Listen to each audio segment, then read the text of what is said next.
Thanks for joining us. I'm Nabil Ramadna. Tonight we start with questions over the city and where taxpayer money is going. After Austin's tax rate election, Prop Q failed, there has been a lot of chatter about an audit of city spending and making sure Austin is operating as efficiently as possible.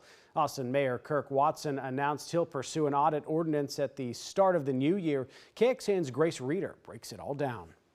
Austin Mayor Kirk Watson announced Wednesday he's kickstarting a process that could ensure the city spends your taxpayer dollars more effectively. What I'm proposing that we do is that we have an ordinance that creates an independent process, citywide process for auditing. The mayor says he's been working on this since he returned to office, but the announcement came after Save Austin Now launched a charter petition effort last month to do something similar.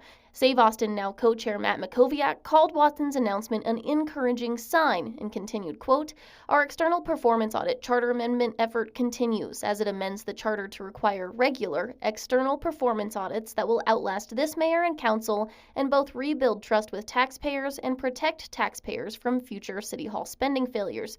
He continued, "We see these things working in tandem in a complementary fashion. The difference between the two efforts right now largely comes down to which set of rules they target, with Save Austin Now looking to change city charter and the mayor pass an ordinance." Watson told KXAN he likes the ordinance approach better for several reasons, including the ability to evolve in the future and more quickly get an outside audit done. With an ordinance, I think we can have an ordinance in place by early February at the latest, which will put us in a position to do auditing, and we might be able to use those improvements in the upcoming budget. The attorney who wrote the Save Austin Now charter petition saying that's true, but added, quote, "If voters want to require the city council to do something, it must be in the charter. Otherwise, the council can ignore or repeal an ordinance anytime they want." Grace Reeder, KXAN News.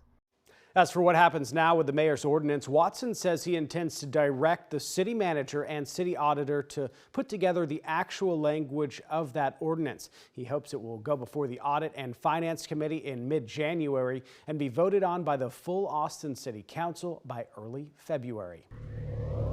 Going in depth, let's talk about the difference between the city charter and an ordinance. Think of the city charter as the city's constitution. It determines how Austin's government is structured and the style in which it governs. An ordinance is the local law that rules day-to-day activities.